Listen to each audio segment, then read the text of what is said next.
সৎমা জয়া চারুকে ঝাঁটা দিয়ে অনেক মারতে থাকে আর চারু অনেক কাঁদতে থাকে। মা শোনো, আমার কথা শোনো, আমার কথাটা তুমি একবার শোনো।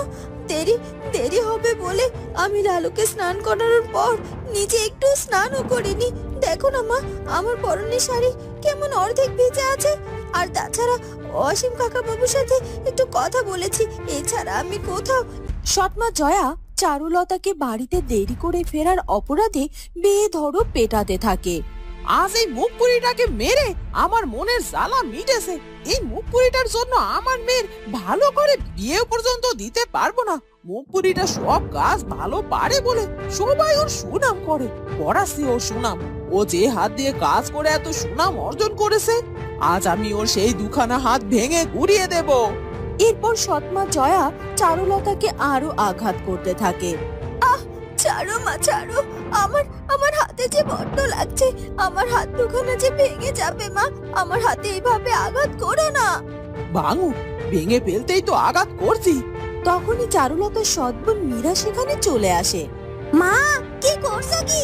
সত্যি সত্যি তো চারুলতার দুখানা হাত এবার ভেঙে যাবে গো। ছেড়ে দাও, ছেড়ে দাও বলছে। মা মীরা, তোর দেখছি সারুর জন্য দরদ একেবারে উতলে উঠছে। একেই বলে যার জন্য করি চুরি সেই বলে চোর। তা তোকে কি ভীমরতিতে ধরলো নাকি? তুই হঠাৎ চারুলতার টান টানছিস যে? আহা মা, তুমি না বুঝে কোনো কথা বলো না তো। তুমি যদি ওর হাত দুখানা ভেঙে দাও, তাহলে আর আমাদের কাজ করেও কি করে খাওয়াবে বলো তো? তখন তো আমাদের নিজেদের কাজ নিজেদেরই করতে হবে। এমনকি তোমাকেও তো রোজ লালুকে স্নান করাতে নদীতেও যেতে হবে, তাই না? আর রান্না বান্নার কথা তো বাদই দিলাম, সে খেয়াল আছে তোমার? হ্যাঁ হ্যাঁ হ্যাঁ, তুই তো ঠিকই বলেছিস। ওকে এমন ভাবে চাপা মার দিতে হবে যেন লাঠি না ভাঙে আবার সাপও মরে। শোন সারু, আজকের মতো তোকে এখন আমি ছেড়ে দিলাম। শোন, ফের যদি আমার কথার অবাধ্য হয়েছিস তুই আর বাড়ির বাইরে গিয়ে সময় এভাবে কাটিয়েছিস, তাহলে সেদিন আবার দেখাবো কত ধানে কত চাল। এবার যা, বাকি যে কাজগুলো আছে সেরে নে বলছি। এরপর চারুলতার সৎমা জয়া আর সৎবোন মীরা তাদের ঘরে চলে যায় আর চারু উঠানে লুটিয়ে পড়ে আর কাঁদতে থাকে। এই ব্যথা, এই ব্যথাযুক্ত হাতে আমি কি করে কাজ করব? কিন্তু না, আমার থেমে থাকলে তো চলবে না, আমাকে তো কাজ করতেই হবে, না হলে এই ব্যথাযুক্ত হাতে আবার ব্যথা পেতে হবে। মা তো আমায় ছেড়ে দেবে না। যাই, তার যে বড় এই ব্যথাওয়ালা হাত দুজোড়া নিয়ে বাড়ির সব কাজ সেরে ফেলি। এরপর চারু তার আঘাতপ্রাপ্ত শরীর ও হাত দুজোড়া নিয়ে বাড়ির সব কাজ মুখ বুজে করে নেয়। রাতে সে শোবার ঘরে ক্লান্ত শরীর নিয়ে বিছানায় যাওয়া মাত্রই এক গভীর নিদ্রায় হারিয়ে যায়। পরদিন সকাল হতে শুরু হয়ে যায় আর সে রোজকের মতো কাজও শুরু করে।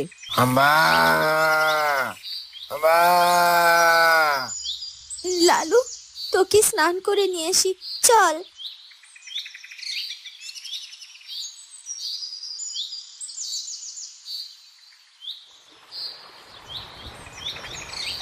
চল চল লালু, অনেক হয়েছে স্নান করা, শিগগিরই বাড়িতে ফিরতে হবে তো, নইলে আবার আমার পিটুনি খেতে হবে।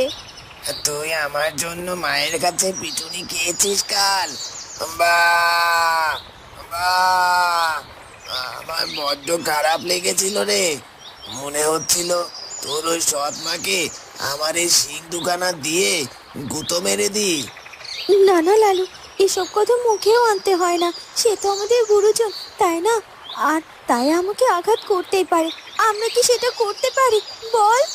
কিন্তু তোকে পড়ে পড়ে মার খেতে দেখতে আমার বড্ড যে কষ্ট হয় রে চারু। এখন কথা বাদ দিয়ে চল না, শিগগিরই বাড়ি চল, নইলে আজও মার খেতে হবে, বুঝলি তো? এরপর তাড়াতাড়ি করে চারু তার লালুকে নিয়ে বাড়িতে ফেরে। বাড়ির কাজ সেরে চারুলতা তার বোন মীরার জন্য জামা সেলাই করতে বসে। হাতের ব্যথাটা আজ আরো বেড়েছে মনে হচ্ছে, কিন্তু বোনের জামাটা আজকের মধ্যে আমাকে সেলাই করে দিতেই হবে, নয়তো মার বোন মিলে আবার আবার আমায় বকাবকি করবে। কিছুক্ষণ পর এই তো জামা সেলাই করা হয়ে গেছে। বাহ, কি সুন্দর লাগছে জামাটা। যাই, বোনকে দিয়ে আসি। নে বোন, তোর জামাটি আমি সুন্দর করে সেলাই করে দিয়েছি, পরে দেখ কেমন হলো। বা, দেখেই তো বোঝা যাচ্ছে জামাটি খুব সুন্দর হয়েছে রে। আসলে এদিক দিয়ে তোর হাতের কোনো তারিফ না করলেই নয়। তুই সত্যি খুব সুন্দর করে জামা বানাতে পারিস। এরকম করেই যেন সারা জীবন জামা বানাতে পারিস। তোকে দিয়েই আমি আমার সারা জীবনে জামা কাপড় বানিয়ে নেব, বুঝলি তো? ঠিক আছে বোন, যতদিন আমার এই দুখানা হাত ভালো থাকবে ততদিন তোকে আমি নানা নকশার জামা কাপড় নিজে হাতে সেলাই করে বানিয়ে দেব ক্ষণ। আচ্ছা আচ্ছা, বেশ, এখন যা তো, নিজের কাজ কর গিয়ে। যাচ্ছি বোন, কিন্তু সেদিন তুই আমার থেকে যে জামাটি নিয়েছিলি ওটা আমায় দিবি? জামাটা আমার বড্ড শখের রে, ওটা বাবা এনে দিয়েছিল তো, তাই আর কি। কি, তুই আমাকে জামা দিয়ে আবার ফেরত চাইছিস? তোর তো সাহস মন্দ নয়, তোর জামা আমি তোকে ফেরত দেব না। জামাটা আমার খুব পছন্দ হয়েছে, একদিন পরেছি মাত্র, আর আমার আলমারিতে তুলে রেখেছি, আবার পরবো বলে ওইটা। কিন্তু কি কিন্তু কিন্তু করছিস তুই? মীরা তো বললো ওই জামাটা তোকে আর ফেরত দেবে না, তারপর তুই আবার এখানে দাঁড়িয়ে আসিস। যা যা এখান থেকে বলছি। চারু চোখ মুখ ভর্তি অসহায়ত্ব নিয়ে সেখান থেকে চলে যায়। এভাবে দিনের পর দিন চলতে থাকে। কিছুদিন পর চারুর বাবা বাণিজ্য সেরে বাড়িতে ফিরে আসে। মা সারু, মীরা, কোথায় তোরা? দেখ দেখ, তোদের বাবা বাড়িতে ফিরে এসেছে রে মা। বাবা, তুমি বাড়িতে ফিরেছো? ও মা, তোমার হাতে কতগুলো ব্যাগপত্র, আমার জন্য নিশ্চয়ই অনেক ভালো কিছু নিয়ে এসেছো। হ্যাঁ রে মা, তোর জন্য, সারুলতার জন্য, তোর মার জন্য, সবার জন্যই আমি জামা কাপড় আরো অনেক কিছু এনেছি। এবারের বাণিজ্য যে বেশ ভালো হয়েছে রে মা। বাবা বাবা, বাণিজ্য ভালো হয়েছে, বেশ ভালো কথা। তাই বলে গোষ্ঠী শুদ্ধ মানুষের জন্য খরচা করতে হবে নাকি? গোষ্ঠী শুদ্ধ মানুষের জন্য খরচ করলাম কোথায় বউ? আমার মাত্র দুখানা মেয়ে, তাদের জন্য কিছু কিনে আনবো না, খালি হাতে আসবো? তাই আবার হয় নাকি গো? তা আমার বড় মেয়ে সারুলতা কোথায়? তাকে তো দেখছি না কোথাও। তখনই চারুলতা লালুকে নিয়ে বাড়ির ভেতরে ঢোকে। বাবা, বাবা এসেছে মনে হচ্ছে। ওই তো, কতদিন বাদে বাবার মুখখানা দেখতে পাচ্ছি, কিন্তু কাছে যাবার সাহস তো নেই। মা যদি কিছু বলে? এই তো সারুলতা মা, এদিকে আয় মা, দূরে দাঁড়িয়ে আসিস কেন?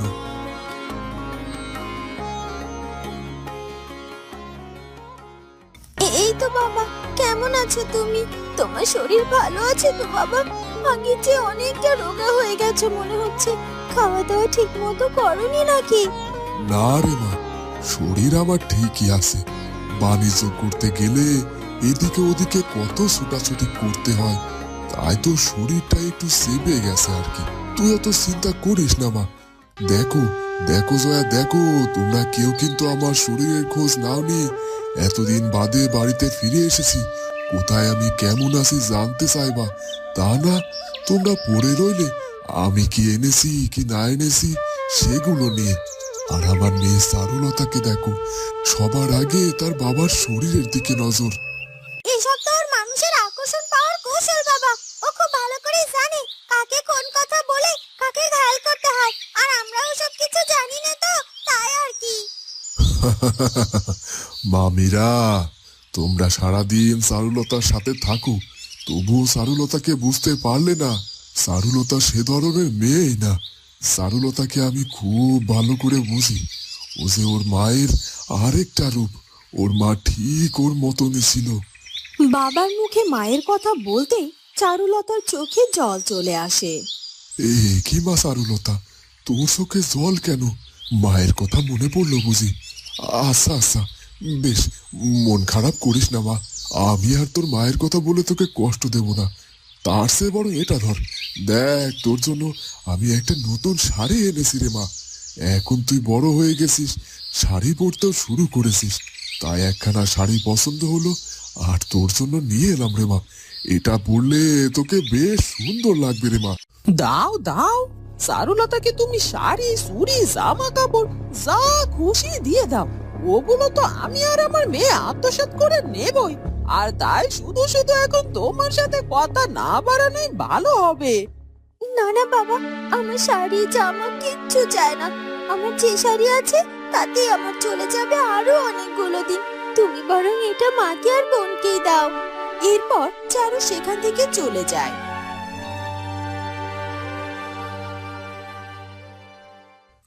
এটা কি হলো? এতদিন বাদে মেয়েটার কাছে একটা উপহার দিলাম, আর সেটা না নিয়ে মেয়েটা আমার চলে গেল। এর পেছনে নিশ্চয়ই কোনো কারণ আছে। কি কারণ থাকবে শুনি? বাড়িতে ফিরেই তোমার নানা কারণ খুঁজে বেড়ানো। এসব বন্ধ করো তো। আমার জন্য কি এনেছো সেটাই আগে দাও, তারপর ঘরে চলক্ষণ।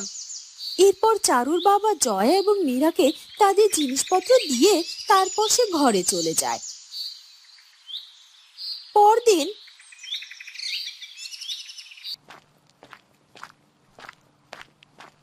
শোন চারু, আমি আর মীরা একটু বাইরে বেড়াতে যাচ্ছি। তুই কাজকর্ম সেরে তোর বাবাকে ঠিক সময় মতো খেতে দিস, কেমন? ঠিক আছে মা। জয়া এবং মীরা বেরিয়ে যায়। চারুর বাবা উঠানের এক পাশে বসে থাকে। তখনই সেখানে ঘটক মশাই আসে। বাহ, এ যে আমার পরম সৌভাগ্য। আজকে যোগু দাদা বাড়িতে আছেন যে। আরে ঘটক মশাই যে, আসুন আসুন, বসুন। তারপর বলুন, কি খবর আপনার? খবর তো আমার ভালোই। আপনাকে দেখে আরো ভালো লাগছে। আপনার দেখাই তো পাওয়া যায় না। যখন আসি শুনি আপনি বাণিজ্যের কাজে বাইরে বেরিয়ে গেছেন। তার মানে আপনার আমার বাড়িতে মাঝে মাঝে আসা হচ্ছে মনে হচ্ছে। তা আমার মেয়ে চারুলতার বিয়ের ব্যাপারে ওর মা কোনো খোঁজ দিয়েছে নিশ্চয়? আসলে মেয়েটা তো বড় হয়ে গেল, বিয়ে দিয়ে পরের ঘরে পাঠানোর সময়ও এসেছে। আমি তো ওর বিয়ে নিয়ে ভাবার সময়ই পাচ্ছি না। কিন্তু যাক, ওর মায়ের এই চিন্তাটা হয়েছে। সৎমা হলেও তো মা। কি আর বলবো যোগুদা, আপনার স্ত্রী আপনার বড় মেয়ে চারুলতার জন্য নয়, বরং তার ছোট মেয়ে মীরার জন্য বিয়ের সম্বন্ধ খুঁজছে। কি? এটা কেমন কথা? বাড়িতে বড় মেয়ে থাকতে ছোট মেয়ের বিয়ের সম্বন্ধে কেউ আগে খোঁজে নাকি? সে কথা আপনার স্ত্রীকে কে বোঝাবে বলুন তো? আমি বোঝাতে গিয়ে উল্টো আরো জারি খেয়েছি। উনি তো আমায় বলেছেন আপনার মেয়ে চারুলতার বিয়ের কোনো সম্বন্ধ নিয়ে আমি যেন এই বাড়িতে না ঢুকি। আপনি আপনি কোনো চিন্তা করবেন না, সেসব আমি বুঝে নেব। আপনি আমার বড় মেয়ে চারুলতার জন্যই সম্বন্ধ খুঁজুন। সম্বন্ধ কি খুঁজবো দাদা? আমার হাতে ভালো ভালো সম্বন্ধ আছে আপনার মেয়ে চারুলতার জন্য। এমনকি গায়ের মোড়ল বাড়ির ছেলের জন্য আপনার মেয়ে চারুর সম্বন্ধ এসেছে আমার কাছে। তাই নাকি? এ তো বেশ ভালো প্রস্তাব। মোড়ল বাড়ির বউ হওয়া কি চারটেখানি কথা নাকি? তাহলে মোড়ল কর্তা আর মোড়ল গিন্নিকে আমাদের বাড়িতে নিয়ে আসার ব্যবস্থা করুন। আমি মেয়ে দেখানোর ব্যবস্থা করে রাখবো। বেশ বেশ, তাহলে আমি মোড়ল কর্তার সাথে কথা বলে দিনক্ষণ ঠিক করে আপনাকে জানিয়ে দেবো ক্ষণ। এরপর ঘটক মশাই সেখান থেকে চলে যায়। বন্ধুরা, চারুলতার বাবা কি সৎ মায়ের বিরুদ্ধে গিয়ে তার মেয়ে চারুলতাকে ভালো ঘরে বিয়ে দিতে পারবে, নাকি চারুলতাকে সারা জীবন তার সৎ মায়ের কাছেই অত্যাচারিত হতে হবে? সেটা জানবো আমরা চারুলতা গল্পের পরবর্তী পর্বে। আর আমাদের আজকের গল্পটি ভালো লাগলে অবশ্যই আমাদের চ্যানেলটিকে সাবস্ক্রাইব করে দিও। ধন্যবাদ।